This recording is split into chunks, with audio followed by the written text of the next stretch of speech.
महिलाओं के लिए विज्ञान, स्वास्थ्य एवं पोषण। अब आप सुनेंगे हमारा विशेष कार्यक्रम। ये कार्यक्रम राष्ट्रीय विज्ञान एवं प्रौद्योगिकी संचार परिषद, विज्ञान एवं प्रौद्योगिकी विभाग, भारत सरकार द्वारा उत्प्रेरित एवं समर्थित है और इसे कुमाऊँवानी सामुदायिक रेडियो द्वारा तैयार किया गया।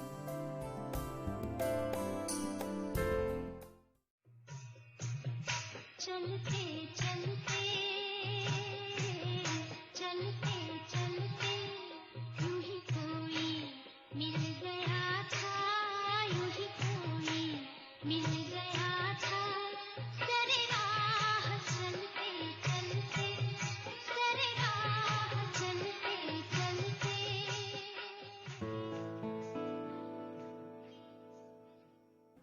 दोस्तों नमस्कार। आज मेरे साथ में हैं डॉक्टर DC अवस्थी जी, तो उनका स्वागत करते हैं रेडियो कुमाऊँवानी में। सबसे पहले स्वागत है सर आपका कुमाऊँवानी में। Thank you very much. मेरा नाम डॉक्टर DC अवस्थी है और हम करीब 45 साल से यहाँ पर सर्जरी का काम करते हैं। और हाँ सर, आपकी उम्र कितनी है? मेरी उम्र 76 ईयर्स की है। जी सर, तो आज कुमाऊँवानी के माध्यम से मैं आप तक पहुँची हूँ और आपका बहुत बहुत स्वागत है कुमाऊँवानी में। सर पहला सवाल है मेरा, स्तन कैंसर क्या है और ये क्यों होता है? स्तन कैंसर ये जैसे और कैंसर है उसी तरीके से जो महिलाओं में ब्रेस्ट है या पुरुषों में भी जो छोटा सा ब्रेस्ट होता है जी, उसमें अगर कैंसर हो जाए तो वो स्तन कैंसर कहलाता है। कार्सिनोमा ब्रेस्ट इसका नाम है जी। और ये महिलाओं में यूजुअली जो यंग एज की हैं वयस्क महिलाओं में ये ज़्यादा होता है। और ये सर्वाधिक जो है कैंसर है जो सबसे ज़्यादा होता है तथा इससे मृत्यु का दर भी बहुत ज़्यादा है। यूजुअली ये 20 साल से कम उम्र की लड़कियों में नहीं होता है और जो जवानी से लेके करीब 70 साल की महिलाओं में ये होता है। यूजुअली यंग एज में नहीं होता है। जी, और सर ये होता क्यों है? कैंसर जैसे एक्चुअली कैंसर का कोई खास कारण पता नहीं है, लेकिन हमने ये देखा है कि जो महिलाएं धूम्रपान करती हैं या शराब पीती हैं और बच्चों को स्तनपान नहीं कराती हैं जी, या जिनकी माहवारी देर से शुरू होती है जी, और जिनकी माहवारी थोड़ा जल्दी बंद हो जाती है, देखा गया है कि इन महिलाओं में ये कैंसर ज़्यादा होता है। जी। सर स्तन कैंसर के शुरुआती लक्षण क्या है? शुरुआती लक्षण में इसमें ऐसा जो स्तन का ऊपरी भाग उस पर कोई गांठ होती है, वो गांठ दर्द नहीं करती है, इससे महिलाएं इसको नेग्लेक्ट करती हैं, उनकी तरफ ध्यान नहीं देती हैं। जी, तो एक गांठ से शुरू होती है जी, जो कि बहुत छोटी भी हो सकती है, बड़ी भी हो सकती है। जी, और यही है। और जी। हाँ, और स्तन कैंसर के कारण क्या है? कारण तो जैसे और कैंसर का कोई पता नहीं है, इसी तरीके से स्तन कैंसर का भी कोई खास पता नहीं है अभी। अच्छा, मुख्य कारण यह है कि जैसे मैंने आपको बताया जिन महिलाओं के बच्चे नहीं होते हैं उनमें भी ये ज़्यादातर देखा जाता है। और दूसरा उन महिलाओं में ये ज़्यादा देखा जाता है जो कि स्तनपान नहीं कराती हैं। और सर क्या उम्र बढ़ने के साथ इसका खतरा रहता है? हाँ, खतरा रहता है। जो यूजुअली ये मिडिल एजेड महिलाओं में होता है, अगर ढंग से इसका इलाज न किया जाए तो खतरा तो है ही है। अच्छा, स्तन कैंसर कितने साल तक की महिलाओं को ज़्यादा होता है? मैंने आपको बताया ये होता है ये करीब 30 साल से 60 साल की उम्र में ज़्यादा होता है। जी। और सर स्तन कैंसर की वर्तमान स्थिति क्या है अभी? बहुत ज़्यादा केसेज इसके आ रहे हैं। सबसे ज़्यादा कैंसर हो भाई स्तन कैंसर नंबर 1 पर समझिए आप। और स्तन कैंसर का पता चलते ही शुरुआती जांच क्या है?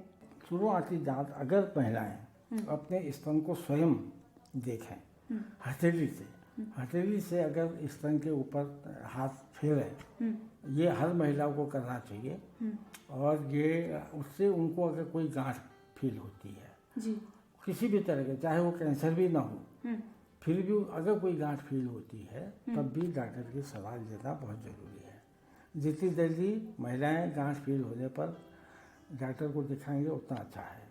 ये आगे फैलने पर बगल में गिल्टियाँ हो जाती हैं और कभी कभी ये खाल तक आ जाती है और अंदर के जो चेस्ट की छाती की जो मांसपेशियां हैं उसमें भी इसका प्रभाव हो जाता है और मांसपेशियों में फिक्स हो जाना और आपके बगल की गिल्टियाँ बन जाना है ना। और लेट स्टेज में तो ये खून के द्वारा सारे शरीर में फैल जाता है, जैसे कि ब्रेन में फैल जाएगा, खोपड़ी की हड्डियों में, रीढ़ की हड्डी में और छाती की रिब्स में ये फैल जाता है। जी। जी माहवारी और स्तन कैंसर का कोई संबंध है? हाँ, माहवारी का और स्तन कैंसर का मैंने आपको बताया, जिन लड़कियों में माहवारी देर से होती है, शुरू होती है जी।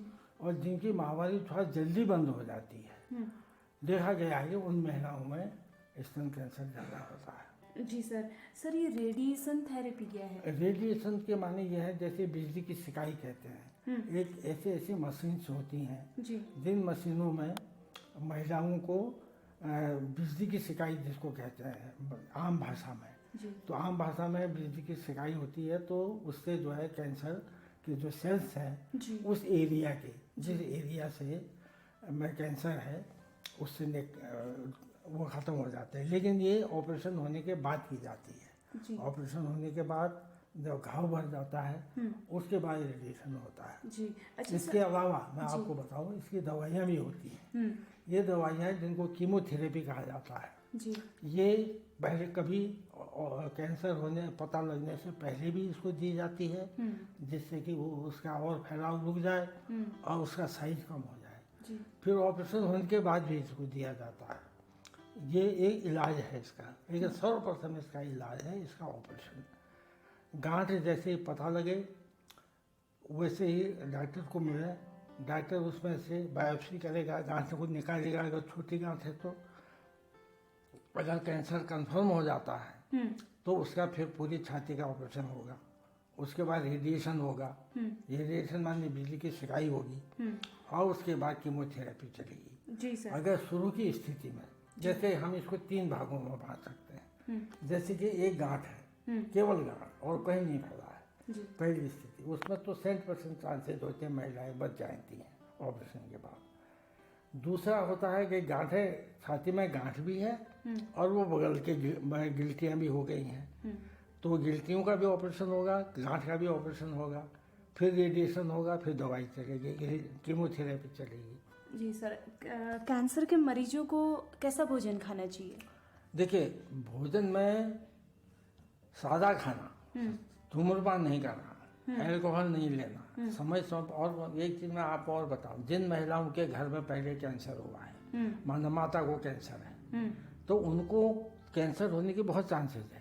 जी। ऐसा तक देखा गया है कि एक घर में 3 बहनें, माता को कैंसर है तो 3 बहनों को कैंसर हो गया। अच्छा। तो ये मतलब ये एक पीढ़ी से दूसरी पीढ़ी में जाने वाली बीमारी भी है, जेनेटिक कहते हैं इसको, जी। है ना। तो भोजन इसको बहुत सादा खाना चाहिए, नॉर्मल भोजन खाए, कोई वेजिटेरियन नॉन वेजिटेरियन का ऐसा नहीं है, लेकिन लाइफ स्टाइल अच्छी रहे जी। उसमें होता है। और ज़्यादातर ये कैंसर हमने देखा है कि जो लेडीज मतलब खाते पीते घर की हैं, अच्छा। उनमें ये ज़्यादा देखा जाता है। अच्छा। जी। तो सर, क्या ये महिलाओं के साथ साथ पुरुषों में भी इसका खतरा है? देखिए, 1% पुरुष में भी ये कैंसर होता है। अच्छा। हाँ, और पुरुषों का कैंसर अगर हो जाए तो ज़्यादा खतरा है, क्योंकि उसमें फैट का टिश्यू नहीं होता, डायरेक्ट मसल से वो अटैच हो जाता है। हाँ। साइज छोटा होने की वजह से, तो ये ज़्यादा खतरे का होता है। लेकिन 1% ऐसे केस भी आते हैं जिन पुरुषों में भी ये कैंसर होता है। जी। स्तनों में गांठ होने का क्या कारण है? देखिए, गांठ कई किस्म की होती हैं। एक तो सिंपल गांठ होती है जिसको फाइब्रोएडेनोमा कहते हैं, वो पूरे ब्रेस्ट में फिसलती है, गांठ होती है, हार्ड होती है, लेकिन वो घूमती है चारों तरफ। लेकिन कैंसर की गांठ घूमती नहीं, एक जगह फिक्स रहेगी। अच्छा। और वो फिक्स रहने के बाद वो गांठ जो है स्किन में आ जाएगी। अच्छा। स्किन में टच हो जाएगा, तो स्किन जैसे संतरे का छिलका नहीं होता, हाँ। जिसमें गड्ढे गड्ढे से होते हैं, उसी टाइप के स्किन में आ जाएगा। अच्छा। जी। तो निपिल होता है, वो निपिल को अंदर को धंस जाएगा। जी। निपिल से भी रक्त का स्राव हो सकता है। अच्छा। हाँ, तो सर क्या फिजिकल एक्टिविटी करने से स्तन कैंसर कम हो सकता है? हाँ, कम हो सकता है। व्यायाम से, योगा करने से स्तन कैंसर के चांसेस कम है। जी सर। सर ट्यूमर क्या है और इसके क्या कारण हैं? देखिए, ट्यूमर तो एक किस्म का, समझिए कोई भी गांठ हो गई, ट्यूमर हो गई। अब ये ट्यूमर दो किस्म के होते हैं। एक तो नॉन कैंसरस, कैंसर जिसमें नहीं होता है, सिंपल गांठ होती है, जैसे मैंने आपको बताया फाइब्रोएडिनोमा। और एक मैलिग्नेंट ट्यूमर का नाम, मैलिग्नेंट के माने जिसमें कैंसर हो चुका है ना। और एक्चुअली कैंसर का मेन कारण अभी भी रिसर्च चल रही है, क्या कारण है। कुछ कैंसरों के कारण पता लग गए हैं, जैसे कि धूम्रपान करने वाले को लंग का, गले का कैंसर होता है, तंबाकू खाने वालों का मुंह का कैंसर होता है जी। लेकिन एग्जैक्ट कॉज क्या है अभी इसका रिसर्च चल रही है। जी सर। सर स्तन कैंसर जानलेवा है या इसके कोई अन्य खतरे भी स्तन है? कैंसर बहुत ज़्यादा जानलेवा है, लेकिन अगर ये शुरू की स्थिति में इसका इलाज हो जाए, उपचार हो जाए, और उपचार में यही इसका एक ही है, वो है ऑपरेशन। ऑपरेशन फर्स्ट से सेकेंड स्टेज में ऑपरेशन किया जाता है, तो फर्स्ट स्टेज में तो पूरी जिंदगी मरीज जी सकता है।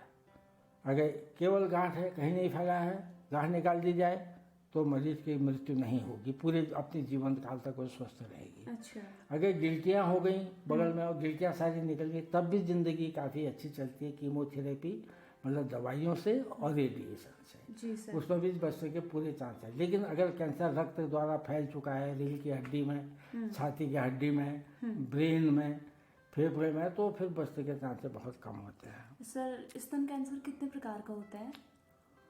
यूजुअली ये प्रकार कैंसर तो एक ही है, इसमें इसको कार्सिनोमा कहा जाता है। कार्सिनोमा ही ज़्यादा होता है, यही एक मेन कारण है। ये कहलाता है कितने प्रकार का, वही कैंसर ही ज़्यादा इसको कहते हैं। वैसे साइंटिफिक लाइफ में 2-3 वैरायटी होती है ना। जी सर। जी। सर स्तन कैंसर से कैसे बच सकते हैं आम महिलाएं, और इस बीमारी से संबंधित आप सभी महिलाओं को क्या संदेश देना चाहेंगे? देखिए, इसमें संदेश दिया है, अगर आपके घर में किसी को कैंसर हुआ है, आपके माता को कैंसर हुआ है या दादी को हुआ है, जी। तो या बहन को हुआ है, जी। तो उनमें चांसेस ज़्यादा होते हैं, इसलिए उनको खास ध्यान देना चाहिए। समय समय पर अपनी छाती की जांच करानी चाहिए। स्वयं भी कर सकते हैं। जी। हथेली को, जैसे मैंने पहले आपको बताया, हथेली से पूरे स्तन को हथेली से अगर छुएं, हथेली से, अंगुलियों से नहीं, अंगुलियों से तो सिंपल गांठ भी आपको लगती है, हथेली से कोई गांठ है तुरंत डॉक्टर के पास जाए। समय पर उपचार, छोटी सी गांठ है फिर वही बढ़ती है, ऐसे छोटी गांठ होते ही तुरंत उसका ऑपरेशन कर दिया जाए। अगर वो कैंसर निकलता है बायोप्सी के द्वारा, तो रेडियोथेरेपी ऑपरेशन होगा, रेडियोथेरेपी होगी और फिर कीमोथेरेपी होगी। कीमोथेरेपी माने दवाई से उसका इलाज होगा। जी। जी। जी सर, तो इसके साथ ही मेरे और भी सवाल है। सर महिलाओं में सबसे ज़्यादा होने वाली बीमारियां कौन कौन सी हैं? देखिए, महिलाओं बीमारियां तो सब होती है यूजुअली। अब मेन जैसे बच्चेदानी का है, बच्चेदानी के मुंह का कैंसर भी बहुत कॉमन है। ये यूजुअली उन लोगों में होना जो सफाई का ज़्यादा ध्यान नहीं रखती, और ये गरीब तबके में ज़्यादा देखा गया है। जी। उसमें रक्त का स्राव होता है जी। बच्चेदानी के मुंह, और वो धीरे धीरे धीरे धीरे धीरे वो समझती हैं शुरू में ये माहवारी गड़बड़ हो गई है, कुछ हो गई है। तो बच्चेदानी का घाव का कैंसर भी महिलाओं में बहुत ज़्यादा कॉमन है। जी सर। सर अर्थराइट्स क्या है और ये क्यों होता है, कैसे बचे? आर्थराइटिस तो जोड़ों के दर्द को एक मेन शब्द है आर्थराइटिस। जैसे एज ज़्यादा होने पर ऑस्टियो आर्थराइटिस होती है, जी। बच्चों में रूमेटॉइड आर्थराइटिस होती है, जी। है ना। जी। तो आर्थराइटिस तो कई वैरायटी के होते हैं। जोड़ों की बीमारी को आर्थराइटिस कहलाता है। जी। और ये बच्चों में रूमेटिक आर्थराइटिस होती है, ओल्ड एज में रूमेटॉइड आर्थराइटिस होती है, एक होती है आपका रूमेटॉइड आर्थराइटिस, एक होता है ऑस्टियोआर्थराइटिस, एक आता है ये होती है जोड़ों की बीमारी को आर्थराइटिस कहते हैं। होता क्यों है सर ये? आर्थराइटिस के भी कोई ऐसे कारण नहीं पता है। जैसे रूमेटॉइड आता है, ऑटो इम्यून होता है, स्वयं में ही कुछ चीज़ें ऐसी आ जाती हैं, उससे भी हो जाता है, और हड्डियों के घिसने से हो जाता है इसके। और बचपन में तो रूमेटॉइड एक किस्म का, जिसको टॉन्सिल, बचपन में जो आर्थराइटिस होती है टॉन्सिल हो जाते हैं, टॉन्सिल की वजह से हार्ट में भी जैसे हार्ट की बीमारी हो जाती है, उसी तरह जोड़ों की बीमारी हो जाती है, बचपन की होती है। जी सर। सर सर्वाइकल कैंसर क्या है और ये होता सर्वाइकल है कैसे? कैंसर मैं बताया आपको कि ये बच्चेदानी के मुंह का कैंसर होता है। अच्छा। हाँ जी। और ये होता कैसे है और इसके बचाव क्या है? देखिए, इसके बताइए कि साफ सफाई रखनी है। महिलाएं ज़्यादातर गरीब की स्टेटस के साफ सफाई नहीं रखती हैं।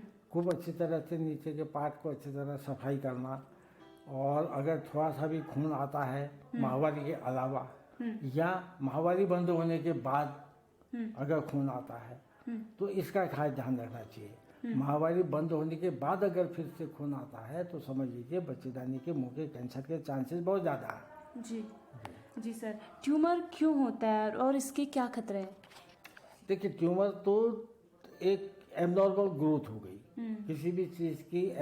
मतलब जो नॉर्मल चीज़ होती है, साधारण चीज़, उससे ज़्यादा ग्रोथ हो जाए और एक गोला बन जाए, तो वो ट्यूमर होता है। और ट्यूमर तो मैंने बताया, एक साधारण ट्यूमर होता है जिनको बिनाइन ट्यूमर कहते हैं, एक मैलिग्नेंट ट्यूमर होता है जो कि कैंसर होते हैं। जी सर।